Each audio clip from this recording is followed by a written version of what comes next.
Bismillahirrahmanirrahim. Assalamualaikum warahmatullahi wabarakatuh. Perkenalkan, saya Kirana Arum Indra, NPM 21082602339, akan memaparkan materi mind map tugas kedua saya pada blok basic endokrin. Saya akan membahas materi yang berjudul metabolisme dan regulasi pada pengaturan suhu tubuh. Saya akan mulainya untuk definisinya terlebih dahulu. Untuk definisi termoregulasi adalah termo merupakan panas, regulasi merupakan pengaturan. Jadi kalau misalnya termoregulasi itu adalah suatu pengaturan fisiologis pada tubuh manusia mengenai keseimbangan produksi panas dan kehilangan panas sehingga suhu tubuh dapat dipertahankan secara konstan. Ini bisa terbagi atas dua, yaitu asal panas tubuh yang kita ketahui itu dari mana. Biasanya didapat dari body mass ratio karena produksi sekresi hormon tiroid, lalu aktivitas otot. Di sini terjadi penggunaan energi yang menjadi energi kerja dan menghasilkan panas, lalu terjadinya proses termogenesis atau proses pengaturan suhu bisa berupa berkeringat atau menggigil. Lalu untuk macam-macam suhu tubuh yang harus kita ketahui adalah hipotermi. Hipotermi itu suatu kondisi di mana suhu tubuh itu mengalami kurang dari 36 derajat Celcius. Lalu kalau normalnya itu 36 sampai 37,5. Untuk febris atau demam dengan nilai 37,5 sampai 40. Lalu ada hipertermi di atas lebih dari 40. Faktor yang mempengaruhi suhu tubuh ini biasanya ada gangguan organ seperti kerusakan organ karena trauma, keganasan pada hipotalamus dapat menyebabkan mekanisme regulasi suhu tubuh mengalami gangguan yang dapat merangsang peningkatan suhu tubuh itu tersendiri. Lalu ada karena lingkungan, suhu tubuh dapat mengalami pertukaran dengan lingkungan, artinya panas tubuh dapat hilang atau berkurang akibat lingkungan yang lebih dingin, atau lingkungan dapat mempengaruhi suhu tubuh manusia.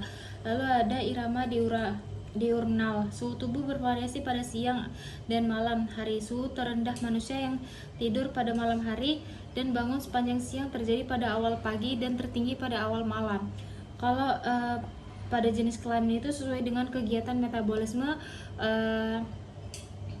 pengaturan pada orang tersebut. Untuk mekanisme kehilangan panas ini ada beberapa seperti yang digambarkan di sini. Untuk radiasi, mekanisme kehilangan panas tubuh dalam bentuk gelombang panas inframerah. Kehilangan panas ini melalui radiasi paling besar pada kulit sebesar 60% atau 15% seluruh mekanisme kehilangan panasnya. Lalu ada konduksi. Konduksi itu air juga mirip kebalikannya dari radiasi, yaitu perpindahan panas akibat paparan langsung kulit dengan benda-benda yang ada di sekitar. Misalnya ini benda, ini adalah tubuh kita. Lalu ada evaporasi. Evaporasi ini adalah memfasilitasi perpindahan panas tubuh. Evaporasi ini tidak dapat dikendalikan karena evaporasi ini terjadi akibat difusi molekul air secara terus-menerus melalui kulit dan sistem pernapasan. Dia akan selalu keluar dan tidak bisa kita kendalikan. Lalu ada konveksi. Untuk konveksi sendiri ini perpindahan panas dengan perantara gerakan molekul, gas atau cairan. Konveksi ini kurang berperan dalam pertukaran panas. Dia bisa juga tidak berpengaruh pada apapun. Seperti itu. Lalu untuk proses hemostasis ini prinsipnya ada stimulus, sensor atau reseptor, mekanisme karakter mandiri sama negatif feedback. Untuk stimulus sendiri itu karena perubahan lingkungan internal. Kalau sensor atau reseptor itu karena deteksi dari perubahan tersebut. Lalu mekanisme korektif mandiri dengan memperbaiki perubahan. Contohnya regulasi konsentrasi glukosa dalam darah, lalu ada regulasi air mineral dan konsentrasi garam, lalu regulasi tubuh untuk korektif mandiri. Lalu ada negatif feedback dengan membalikan efek perubahan.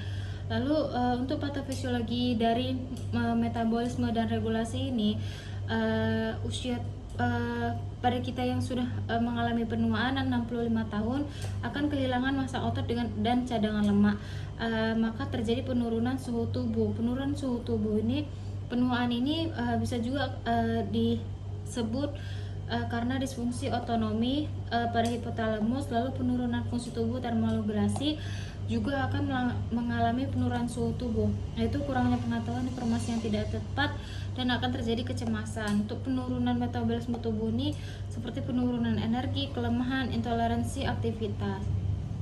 Ini adalah referensi yang saya gunakan. Mohon maaf apabila ada kata-kata yang salah. Saya pamit. Assalamualaikum warahmatullahi wabarakatuh.